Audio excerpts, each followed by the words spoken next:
What's up, guys, and welcome back to my channel, where we are all about looking our best and feeling our best while spreading the passion of fitness worldwide. And today I have an exciting topic that I want to talk with you about, and that is, how do you gain muscle fast and never plateau? So to start us off, when we're building muscle, there's really three ways that you can do it. And a lot of people think that it's muscle soreness, or they think that it's, oh, I've got to eat a certain amount. And while those things are important, those aren't really the main things that you need to look at when you're attempting to shape up your physique. You're looking to round things off. You're looking to just get bigger muscles. Where do you start? And in a couple of seconds, I'm going to teach you exactly what I did, along with some science-based stuff that you can take right now and start building your physique the way that you would like to have it. So I believe the first thing that gets in the people's way of actually building muscle is just understanding how muscle is built. So the first component of building muscle would have to be mechanical tension.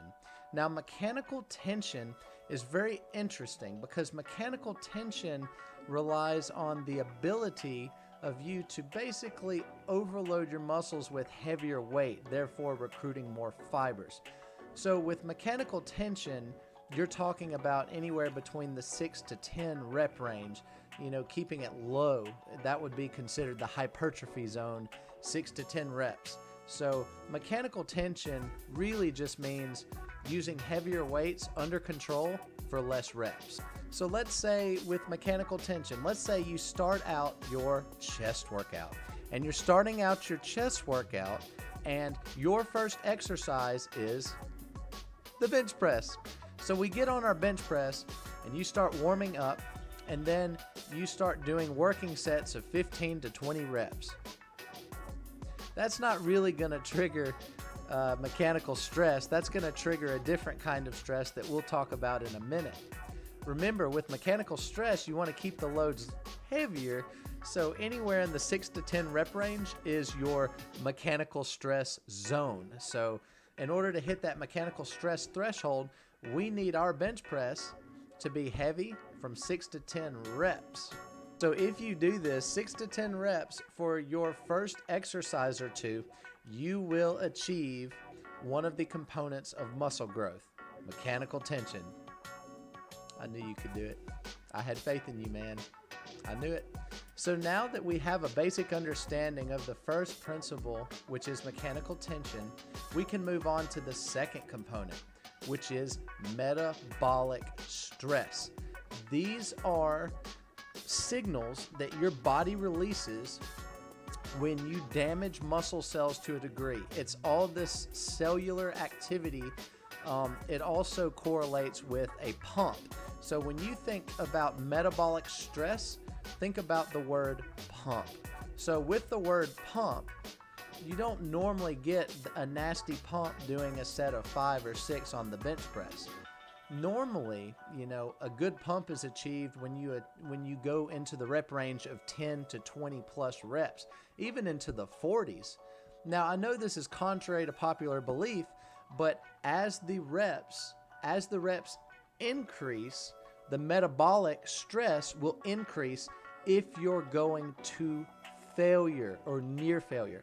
So that means if I go on a bench press, right, at that same bench press, and I do 30 reps, but I have the ability to do 50, then I have not achieved near the metabolic stress in order to grow efficiently and quickly than I would if I were to hit, let's say 48 reps and I stopped too short of failure and I was nearly gassed at that point. So the second one, metabolic stress, think of high reps. So now that we have mechanical stress as our number one component, we now understand metabolic stress to a degree, and now we're going to cover the final component, which is muscle damage. Now, it is important, we all know that you go to the gym, right, to break down the muscles, create muscle trauma or muscle damage, and then we go back to the kitchen to eat the protein, eat the carbs, refuel our body, to signal protein synthesis, and while we're sleeping, we grow muscles most effectively. So the gym is really just to break down muscle, and the third component being muscle damage. The best way to do that is to understand how it works. Now, studies have shown that the positive portion of the range of motion, so let's take a curl for example, right? Just a regular dumbbell curl.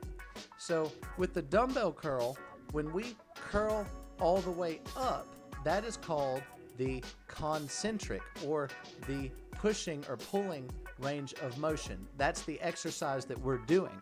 So with a curl, it would be the action of curling. So the curl would be the concentric.